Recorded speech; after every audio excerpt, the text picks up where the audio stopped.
There's only one will in operation. Imagine two of such of this being, which exists without a beginning, and says, I want now rain. Other one says, I don't want rain. Both of them cannot have the manifestation. So that shows you the uniformity of will means there's only one of such a being. Okay? Now, I hear that the Christians would say that Jesus and God have the same will. What would you say to that? That's a belief. We know that, but that's not the belief based on the Bible. Okay. Because in the Bible, as we read their Bible, not mine, their Bible, Jesus says, not according to my will, but according to the will of my Father who has sent me. Okay. So clearly distinguishing these two wills, one subservient to the other. Subservient to the other. So it's not like one will saying, according to my will, it's saying I am subservient. I'm subordinate to the other will. So that when you have two creators, one says, I will listen to you. So it's not sovereign. Okay. So sovereignty belongs only to one.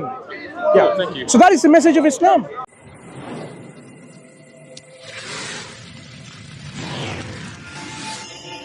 Did you say you don't believe in God? Is that what your perspective is? I don't believe in God, in fact. Okay. So tell us, share with us your perspective that you have taken in this concept that there is no God and you will love accordingly. Certainly. I mean, it seems to me that a perfectly good being, right, all of these qualities attributed to God, perfectly loving, perfectly just, would have created a world like this, right? It seems that there are plenty of improvements that could be made to this world, and such a perfectly good God couldn't have created it. So you basically have an objection on some of the attributes of God, not necessarily the existence of God. Is that what you're saying? I'm saying due to the attributes of God, it seems unlikely that he exists, because if he did exist, the world wouldn't look like this. So if you were to use your reason and logic, and you just didn't believe that God had those two attributes, would you come to the conclusion that God exists? No. Then this is irrelevant then. The question now is,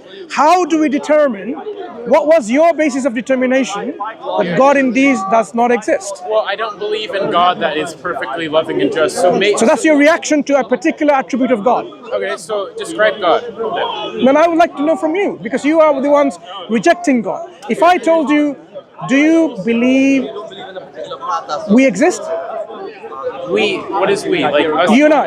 I do believe, yes. Okay, so we are something that exists. Yes, something. Okay. Can you conceptually, at least for the sake of argument, understand the opposite, which is not something, which is nothing? Yeah. Okay. If we exist now as something, could there have been a time where there was absolute nothingness? Probably, yeah. What is absolute nothingness as opposed to something? Remember I said the opposite.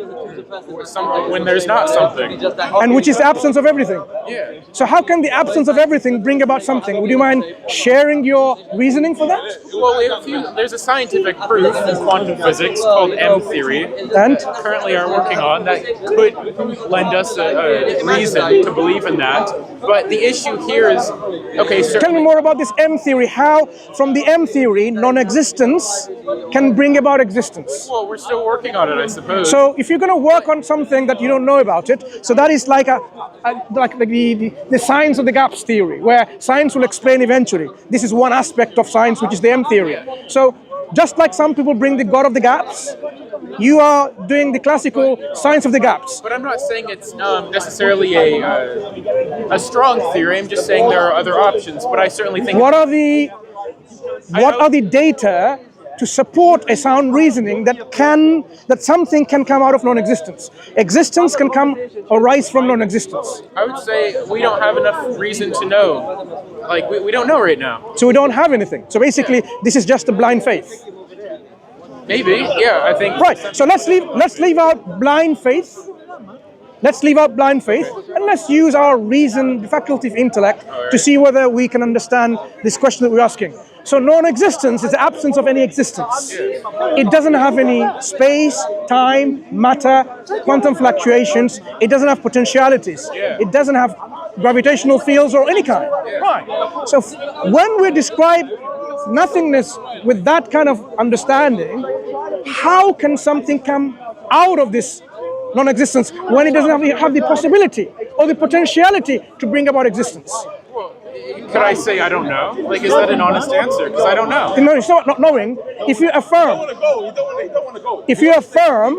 that non-existent doesn't even have the possibility and the potentiality to bring about existence, the answer is it will never will.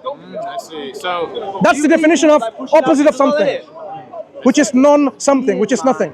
Now, I presume you're familiar with the Kalam cosmological argument. No, I'm not going to talk about the arguments for and against the Creator. I want to really know your belief or your knowledge or your concept of not having a belief in a God must be rooted in something, right? Not rooted.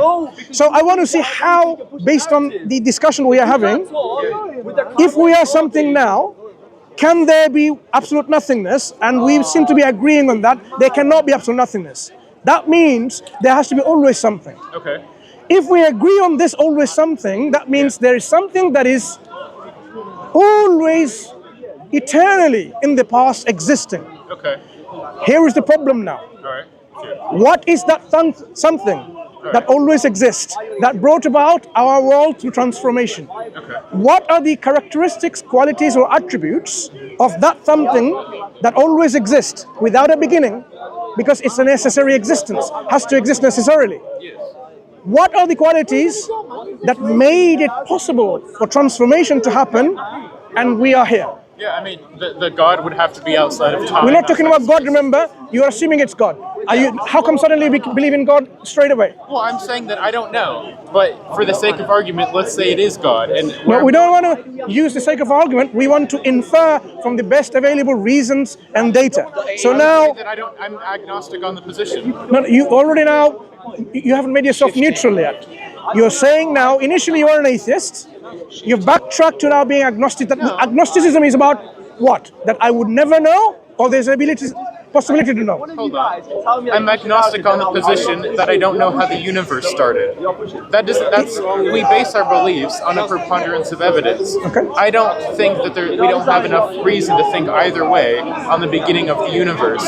But given other examples like the state of the world, ethics concerning God, the inaccuracy of the Bible, those are the reasons that I'm an atheist. Yeah, I can disregard the Bible too because of inaccuracies. That's not the issue. The issue is our universe. If you consider this our universe, it couldn't have come from nothingness. So it has come from something. Prior to that was something, eventually. So we are now going to go to a problem for infinite regress.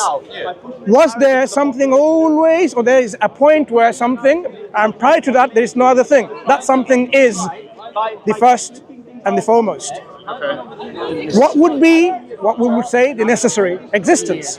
What would be the attributes of the necessary existence? Because we can look at our universe and speculate what it could be intellectually and reason. That's how we do science. Okay. So if that necessary thing that existed without a beginning didn't have any attributes or qualities or characteristics, then it would be like nothing. So it must have some attributes. What attributes are necessary for it to have to make any transformation? Because we are transformation. Our universe is a transformation. We are expanding universe. It was less expanded before. The form that we are in now today, it's not the same form that was 1,000,000 years ago, right? Or 1,000,000,000 years ago. So transformation requires certain agency with certain characteristics. So if you call that necessary existence an agent, okay, that transform, what are those necessary qualities it must possess? I can tell you, but I want to see from you, because if you don't come up with any qualities, how do you explain transformation that happened? Well, I'd say it'd have to be pretty powerful. Powerful, good, agree. It must possess power and ability. Yeah, I mean, it has to be outside of time. Outside of time? Because time itself is a creation? Yeah, and I can't, it always would have had to bend into existence, because it just can't start itself. I don't know, probably Intelligence, knows. maybe? Yeah, knows quite a bit, I reckon. Knowledge? Yeah, I think so we have power, knowledge, existence. Yeah, pretty good. Anything else? Something else? Okay, so I'm going to give you two other things. Right. See whether you agree or not. Okay. One is self-awareness. Why? If it wasn't self-aware, like my umbrella is not self-aware, that's in an umbrella. Without being self-aware, can it write a letter to you? Probably not. No. Definitely not. No. Not probably not, definitely not. Okay? Because something that is not self-aware cannot do anything. Okay? So if that agent, which brought about transformation in our world, wasn't self-aware, it can't make any transformation. Okay. So it needs to be self-aware. And sense. on top of that, Thank you. On top of that, it also needs to have the will, the volition, the choice. Because if it didn't will it to happen, it will never happen. It will happen. So now, this is our concept of God in Islam, in which God is a being that exists always, who is aware of itself, possesses ability, power, possesses knowledge, possesses will the universe to come up. So this is what we say is God is. Logically speaking, you would say you don't have any disagreement with that. Makes sense, yeah. Yeah. So that's the step to know about the necessary being. And then after that, you might, if you want to explore it further, you will say, look, if such a being exists, wills things into existence with knowledge, power, and might, there must be a purpose for us to be here, for existence. Yeah. So what could be that purpose of our existence? Could we know the purpose? Like some people say, the purpose of my existence is to be happy and to live my life, to have a cigarette, so this, that. Everyone coming up with their own reasonings. That doesn't seem to be settling the issue here, because it's all coming up with people's speculation. But what if that agency, the not necessary being, communicated to us and told us, that is the reason I have created you?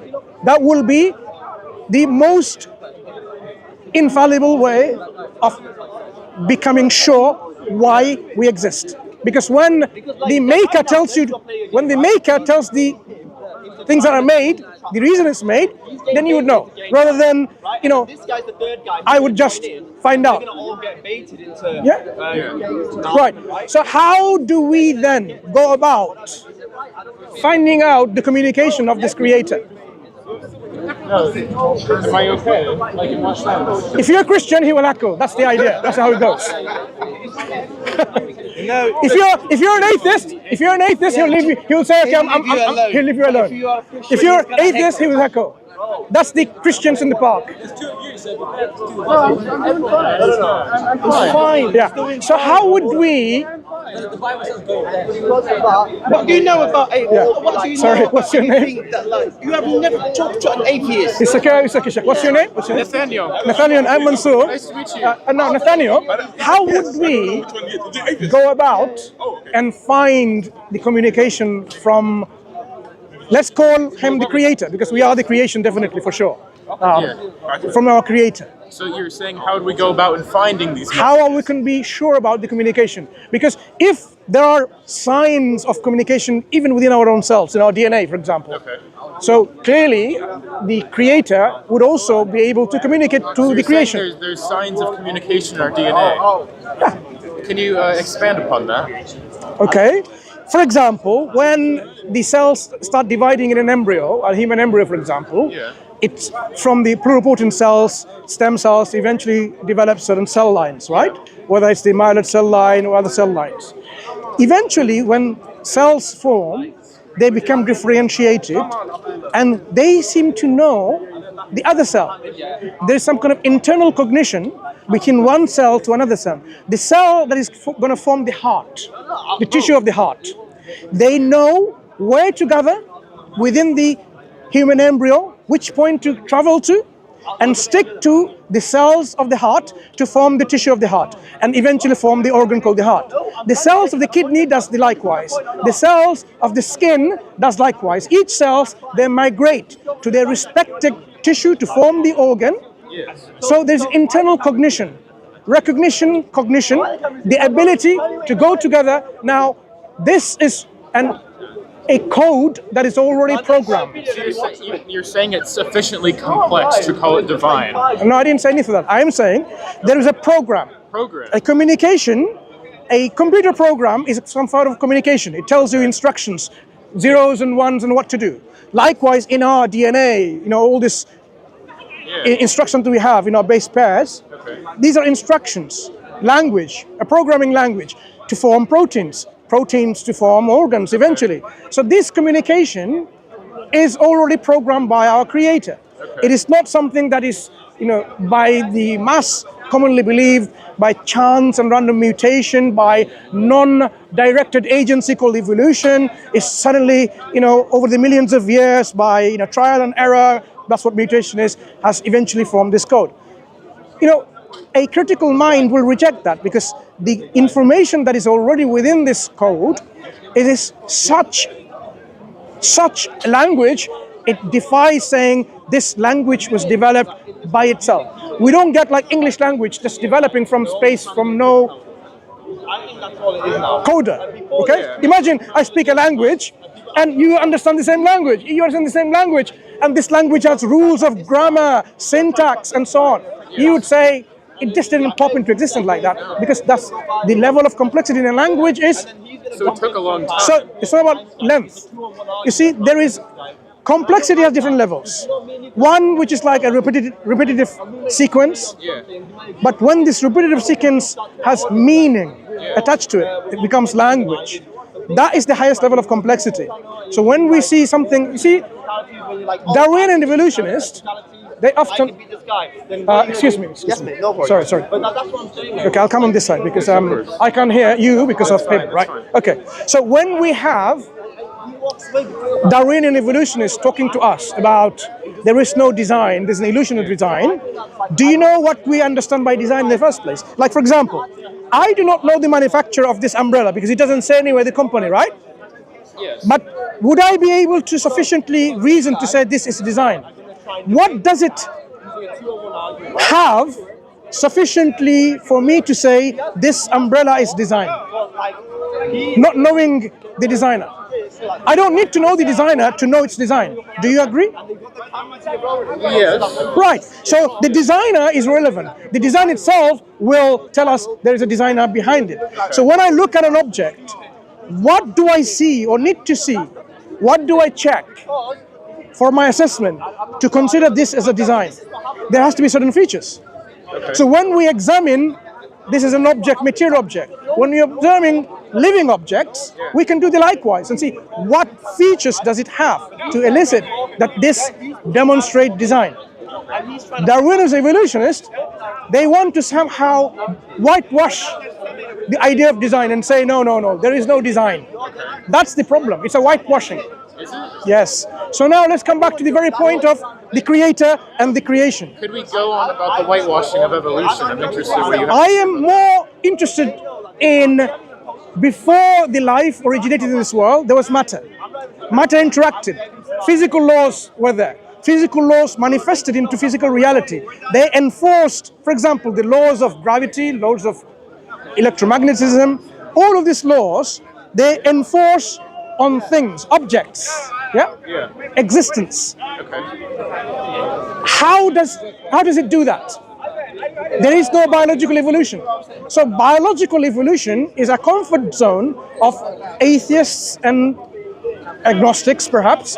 So we want to remove this comfort zone and go one step beyond that and say, okay, fine.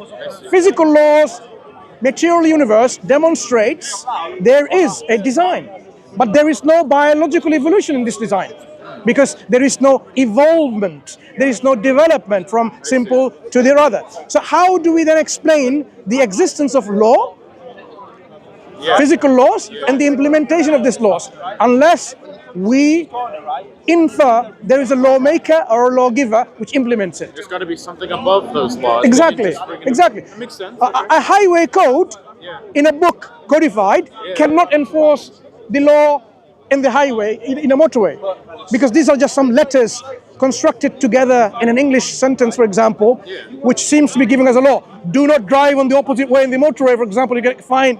But these things, the book doesn't know it exists, neither does the letters and the words it know it exists. It cannot implement it. There are other human agencies or robots or artificial intelligence that we are programmed to make sure it implements it.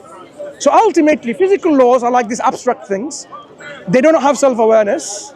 They cannot implement things. So we are coming back to the same question about there is an agency, the creator, with ability and will, with self-awareness, with power, with knowledge, who has created this universe for a reason.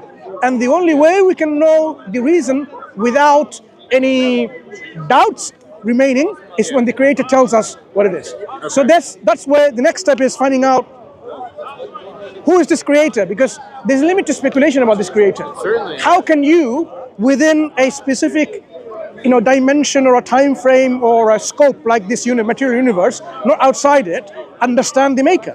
Makes sense, yeah. There is a limitation of it. Yeah. So you can't speculate and say, oh, the maker is like X, Y, and Z, unless the maker tells you. So what the Quran tells us, what does the Quran tells us in Surah Al-Ikhlas about the maker, the qualities and attributes of the maker? That he is eternal. Okay. He is the one. One of them. One. Okay, we need to focus on that. One. Okay, well, he's one. He is the eternal. Yeah. Then there is nothing like unto him. So no similarities, no likeness, no comparison. Is this creator something that is originated, born? Does it produce offspring? It has got. It's pre-eternal. Okay. Azali, like was said in Arabic, is Azali, pre-eternal. He is not a cause, but he is rather like what Aristotle say, the necessary being. Okay. So this concept of being, there's nothing like unto the creator. And he's one and only. One and only. One and only. Can there be? So now we do come across people talking about maybe there's many gods like that, many creators. Yeah. Okay. People who are polytheistic in nature or tritheistic in nature, like some of the Christians are, Trinitarian. Oh, sorry, I forgot one mistake. He beget not, and he was not, neither was he. That's what I meant. Not originated, doesn't originate others. Right. So when we see this concept, there can only be, in this understanding, one of such a necessary being. Because if there's more than one, then there will be something like it. Okay. And there will be conflict of will. Because this universe itself demonstrates that there's only one will in operation. Imagine two of such of this being, which exists without a beginning, and says, I want now rain. Other one says, I don't want rain. Both of them cannot have the manifestation. Makes sense. So that shows you the uniformity of will means there's only one of such a being. Okay? Now, I hear that the Christians would say that Jesus and God have the same will. What would you say to that? That's a belief. We know that, but that's not the belief based on the Bible. Okay. Because in the Bible, as we read their Bible, not mine, their Bible, Jesus says, not according to my will, but according to the will of my Father who has sent me. Okay. So clearly distinguishing these two wills, one subservient to the other. Subservient to the other. So it's not like one will saying, according to my will, it's saying I am subservient. I'm subordinate to the other will. So that when you have two creators, one says, I will listen to you. So it's not sovereign. Okay. So sovereignty belongs only to one. Yeah. Thank you. So that is the message of Islam. That's the Islamic concept of God. Now, in this concept of God, because this now comes back to your question, which you had a problem to accept, how can God can be good, and what's the other thing you about said, powerful, and still, Self-aware. yeah, Essentially, problem of evil. problem of evil. Yes. Yeah. Yes. What about the problem of good? Could you expand upon that? People talk about the problem of evil, but they talk about the problem of good. Yeah. The concept of good makes people prevent doing bad things. So it's actually preventing people from doing whatever they want to do. So it's a problem. Some people want to do something, but they're being restricted. They're being somehow prevented from doing it. So it's a problem. But here we say this is not really problem as in an evil problem. This is something that is a problem to prevent bad actions taking place, evil action taking place. So it's actually a good thing. Just like if you see, for example, a police shooting someone on a criminal's foot, or on the leg, on the arms, who's just about to kill someone, is actually a good action. But the action itself looks like, oh, you're harming someone. Yeah. So we need to differentiate between what do we mean by good and what do we mean by evil. So in Islam, the good and bad can be sometimes misunderstood. Of course, God is the source of all good. He doesn't want any bad to happen. But if He gave us the ability to choose freely in a limited amount of choice, domain, the freedom of choice, then that means some people will use it and some people will abuse it. Abusing means killing, ethnic cleansing, genocide, rampage, murder, rape. That's what we will say is bad. But this happens because God granted you free will.